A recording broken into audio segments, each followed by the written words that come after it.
in this world where there are ethnic tensions, but there's also a growing sense of like, it's us against them. Mom and dad says something, man, I got 4 kids. Like, oh, I gotta listen. The kids were like all in different Broadway shows. They were like in Tina Turner the musical, Elsa. I was like, yeah, I'm not gonna get this role. Here in Hawaii, a very special place. We're talking stories, taking it back down memory lane. So sit down, relax as we chit and chat. A little bit of this, a little bit of that, about the kids these days and where they may go. And the reasons why we're proud to call this island home. Here in Hawaii. Aloha and welcome to the show.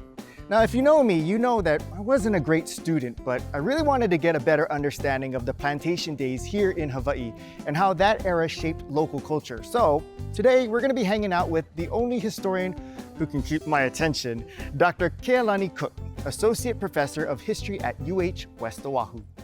There was like a string of movies in the 80s about lawyers. Yeah. And I was like, oh, I'm gonna be a lawyer. And then I realized I'm not really good at arguing with people. Are you you're too willing to say, okay, you're right? No, I get confused too easily. So I actually got my undergraduate degree as an engineer, and I was working as an engineer for a little bit, and I hated that. And the thing that I was doing a lot on weekends and stuff was just going and reading history. I'd always been into history, and I just never thought like, yeah, the idea like that could be a job was crazy. You know, I like stories, and history is just stories. It's just stories, but the point of it, and the ability to make sense of stuff.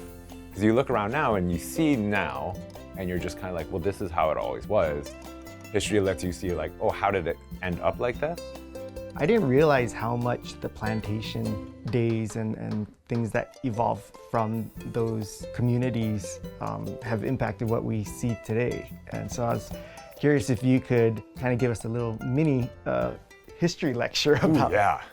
Up until 1850, most of the sugar plantations in Hawaii were really small. It's like an individual or a chief might have some sugar. So 1850, 2 things happen around then. One is the mahele, where they create a structure that will allow for private property, but will also allow for government property that can be leased.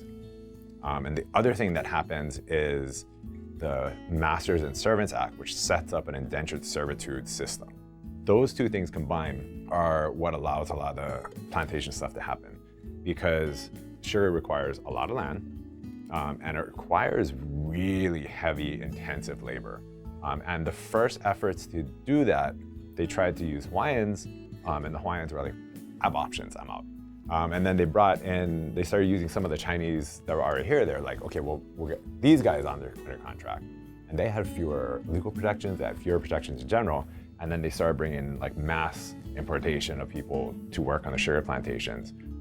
If you're Asian and you migrate to Hawaii, and especially after annexation, if you migrate anywhere to the US, you cannot become naturalized. The US laws were specific that only Caucasian immigrants can naturalize into a US citizen. So one of the things that starts happening is all those groups are being oppressed together, they're being played off of each other, they're paying the Filipinos at a lower rate than the Japanese. So they're all being played against each other, but they're also all being oppressed down during this period. When they leave the plantations, you're still being oppressed because you can't serve on a jury, you can't vote. Your legal rights exist, kind of, but who's going to enforce them? Right? So that's like all of those things, and you can't own land.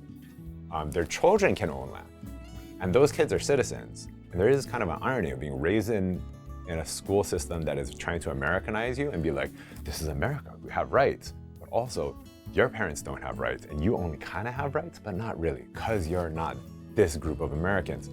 That generation is going to reshape a lot of the economics in Hawaii, and that generation is going to reshape a lot of the culture in Hawaii. And it's from that sort of experience of being in this world where there are ethnic tensions. Everyone is very aware of ethnicity, but there's also a growing sense of like, it's us against them, and them is the big 5, them is the bosses.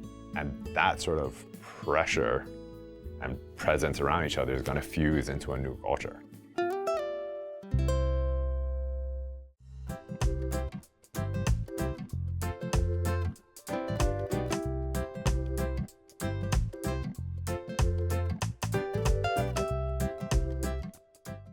Dr. Cook will be back to talk about food and other stuff that came from the plantation era. But first, let me introduce you to Evile Yeriko at Mililani City Mill. So I'm Evile Yeriko. I'm the store manager here at Mililani City Mill.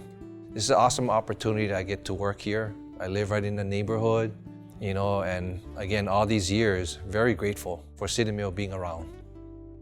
Didn't know a lot of things about home improvement, you know, what people needed. Yeah. But as you begin to work there, you see all kinds of different products that the customers were requesting for. And then just trying to solve their problems.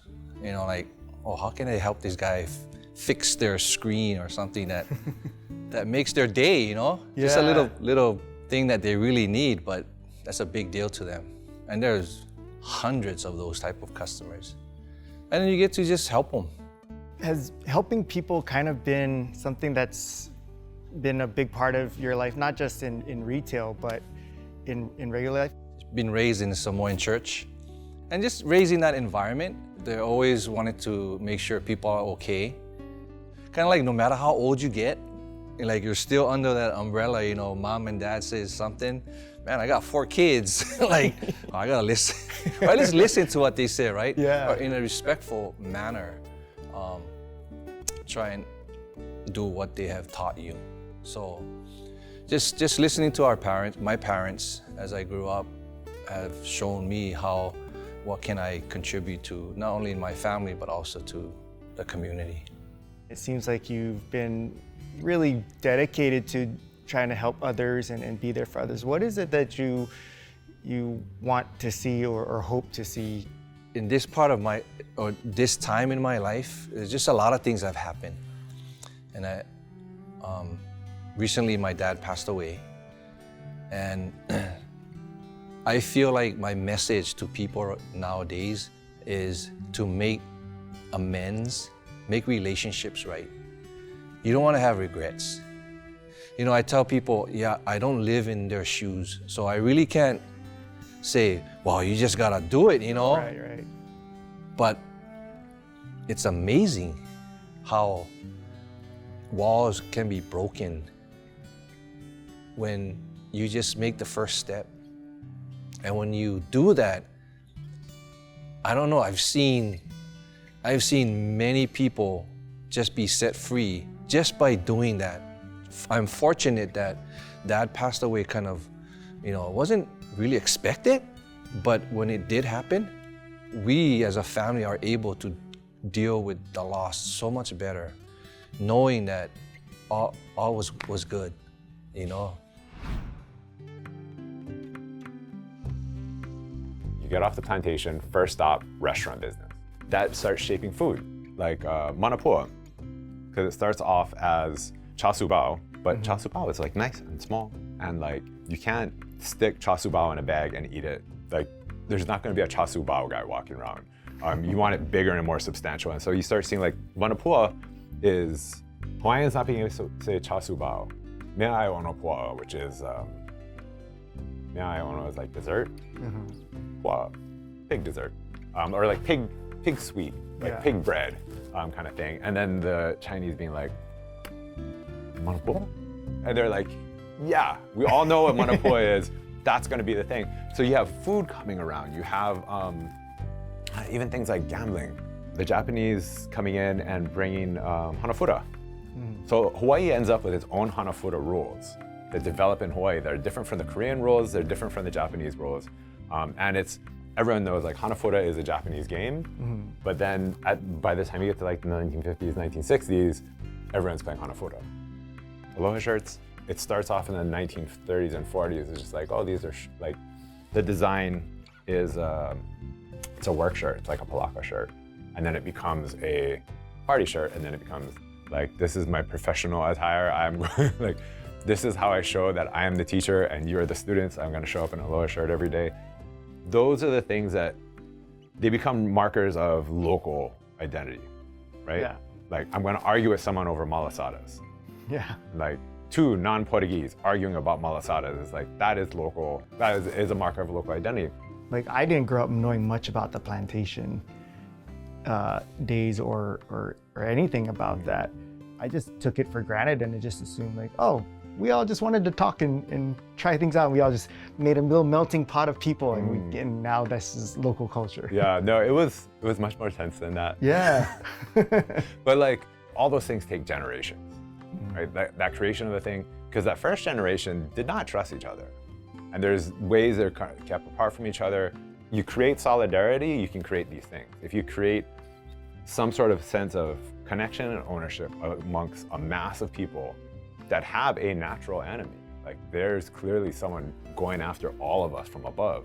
You create that solidarity, you can create incredible things. You can create a political party based around a bunch of 20 and 30-year-olds mostly. Like the Democratic Party was young people whose parents could not vote, who had no rights as citizens, that became, I mean, they do become the power structure, but at that moment, they overturn everything. When you look at culturally, like creating this new culture, it's because it's like all squished in together and kind of creating this thing. There's a lot of different ways that era sort of shapes everything we're in now. Coming up, I'm excited to introduce you to Ezekiel Kekuna, who just recently got back from playing young Simba in The Lion King on Broadway. Crazy, right? But first, let's stop by Waikele and check in with our friends at Hawaiʻi State Federal Credit Union. We're really excited to open up a brand new branch in Safeway Waikele. Members have been asking for a branch on that side for many, many, many moons. If you're in Mililani, Waipahu, Kapolei, Eva Beach, we recommend people just come on down and see us. We are a full service location. Anything that could be done at a perceived regular branch can be done at a Safeway branch too. Waikele is the third largest community that we serve as a credit union. When I think about Waikele and what it's gonna bring, it's convenience. Our hours will be more convenient, so until 6, Monday through Friday. But we do have our ITM machines that is open 24 hours a day. And the parking is easy too. We really want to be the bridge between physical and digital. We'll highlight a lot of technology. We'll have our 2 ITM machines. We'll have their friendly neighborhood bankers that are available throughout branch hours to be able to assist our members and give them another option to conveniently do their banking. Another special thing about Waikele is our people, and having Sani be our branch manager and being able to tell people that she's been with the company for 20 years. The excitement that we all have to be at that location to service the members, and especially being the in-store branch, the first in-store branch on the west side, we're happy to be there. To just be able to provide our members with convenience, time, and experience. Hawaiʻi State Federal Credit Union has a great team, and I believe that we're gonna do a great job there. A new branch just brings so much excitement, right? Everything's new, the technology's updated, the staff's excited. We're gonna be able to give them a branch that they can call home.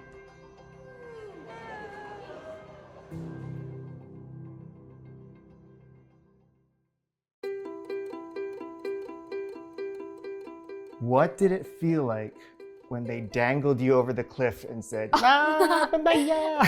Well, spoiler alert, they did not dangle me off the cliff. It was actually a puppet, but I did do a stunt kind of like it. Oh, where really? in Stampede. I was just joking, but Yeah. Oh. Sorry. No. We're in Stampede, you know how Simba like runs away from the wildebeest and then he hangs onto this tree branch? I actually had to fly up like with a harness on under my corset. Whoa. And then I would have to fly, hold onto the branch.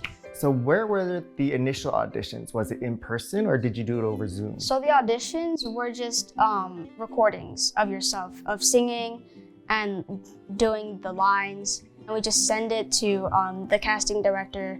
And then I heard from my mom like, "Hey Zeke, they wanted to call you back for the second callback." And I was like, "Oh my gosh, really? Oh my goodness. Oh no, this is so exciting." And she was like, "Calm down. It's only the second callback."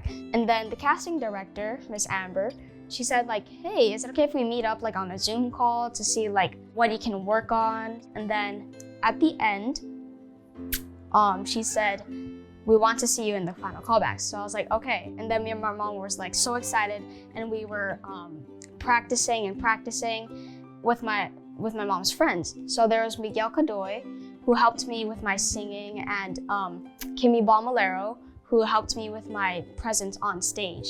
Then fast forward, then we have the final callbacks. The kids were like all in different Broadway shows. They were like in Tina Turner the Musical, Elsa, or Frozen. And I was like, yeah, I'm not gonna get this role.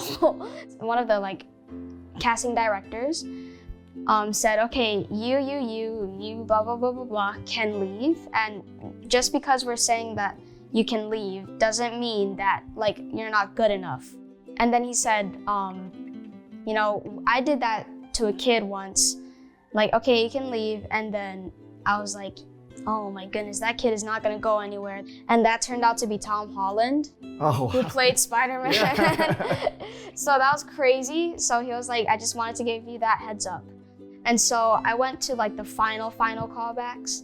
And after my audition, they asked like, hey, what is Hawaiʻi like? So I was like, well, there's no pollution. There's no one smoking everywhere. There's no cars honking, no sirens wailing. And they laughed. And then when we were walking to our hotel, I told my mom about that, and she was like, out of all the things you could have said, you said that. I was like, I don't know, it's the first thing that came to my mind. We were walking to our hotel, and I was actually recording a video. I was like, wow, New York. I faced the camera to my mom, and she was like, I just got a call from Amber, the casting director. She was like, hi Zeke, how are you doing? You did so great. You're amazing, but I have bad news. And so I was like, oh no. My mom was like, say something. I was like, oh, yes. Okay, so the bad news is that you're gonna have to get used to the sirens wailing, the pollution, the smoking. Congratulations, because you got cast as young Simba in The Lion King on Broadway, and me and my mom were on the phone and we were like, oh! We were like hugging each other tight, we were bawling our eyes out. When I was in New York, I kind of hit a pretty sad state where it was only me and my mom in New York in a small apartment. I was like homesick and I missed my family.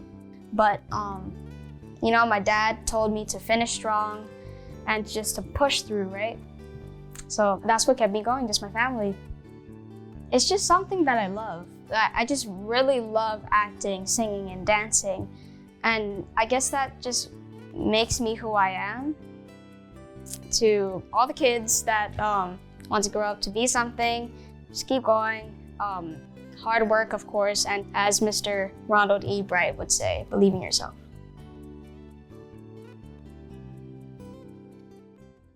Let's get back to Dr. Cook, who'll be joined by Timothy Ashcraft of the Hawaiʻi Credit Union League to share a surprising connection between our plantation history and credit unions. I've been married to my wife 30 years. Her name's Trina. She's a Waikea high school grad.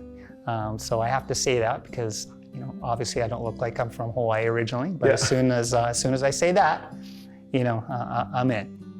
When we moved to Hawaii, you know, I was fortunate to hook up with a credit union, Hawaii Community Federal Credit Union. You know, instead of working in Kona, they had me work in North Kohala, Kapa'au, Hawaii, and everything I learned about credit unions, I learned there in that community. And again, that was a strong sugar plantation community.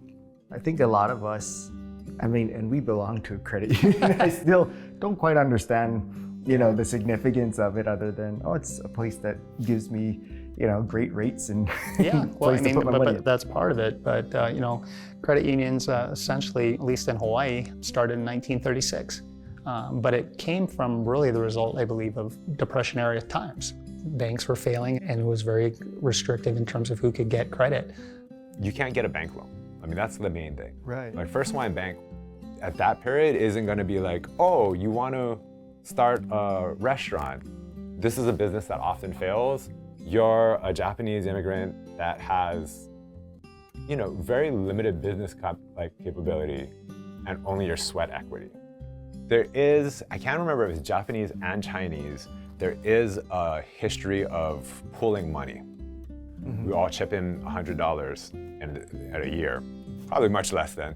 And then like this year, the money goes to you, you get to go do something kind of thing. And so like there is a history of that for that generation, finding ways to institutionalize that, finding ways to actually make that into a something that will work in a contemporary situation, those become limited partnerships.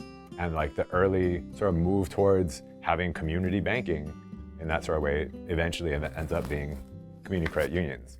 First credit union was founded on the Big Island. It was Big Island Teachers Federal Credit Union, Hawaiʻi Community Federal Credit Union. That particular credit union was started by 10 coffee farmers. It was called Kona Farmers Federal Credit Union.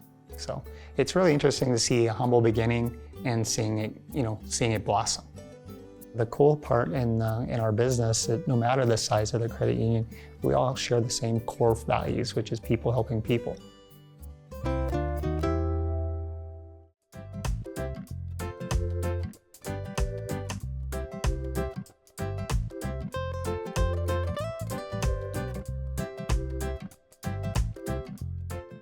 (1946), which is the first time they get a big, successful strike in Hawaii.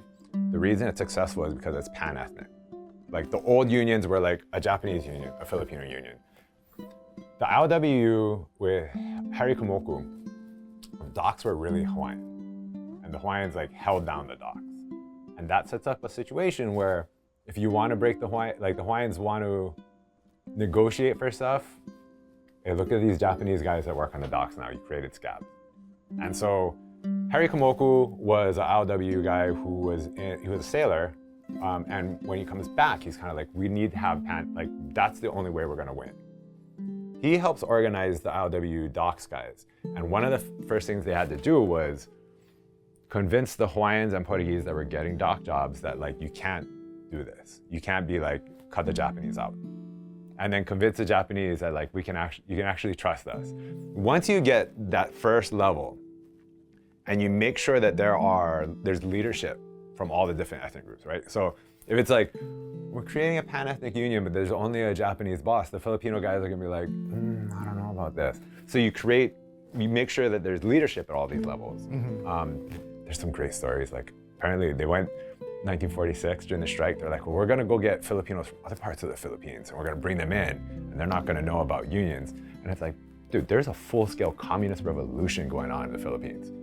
And so they bring people in being like, the Filipinos don't know because the racism has made them believe this like image of like simple Filipinos. And a bunch of the ILWU guys on the boats, because a lot of sailors ILWU, they got all the Filipino ILWU guys they could find, got them onto those boats. And so by the time those guys came over, they're coming off the ship with ILWU cards and they've joined the union before they even get there.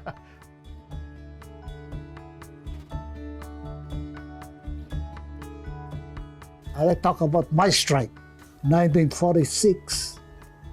All the islands, all the plantations, all the sugar plantations of all the islands strike. I was in the truck department for a couple of years, and I was getting $1.67 a day.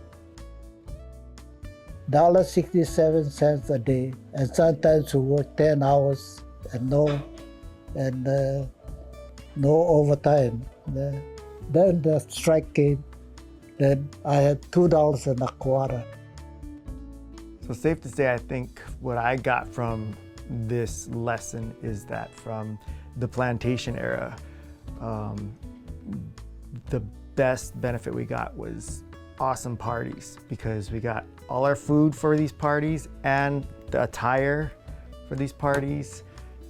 Celebrations wouldn't be the same in Hawaii if it wasn't for the plantation era. And pan-ethnic unions that were successfully able to get people enough time off and money that they could have a party. Right. Which is a big part. I should also say, like the plantation era, we kind of mourned the end of the plantation, but the plantations did suck. So anything good coming out of it is definitely a byproduct that they never expected. But yeah, excellent parties.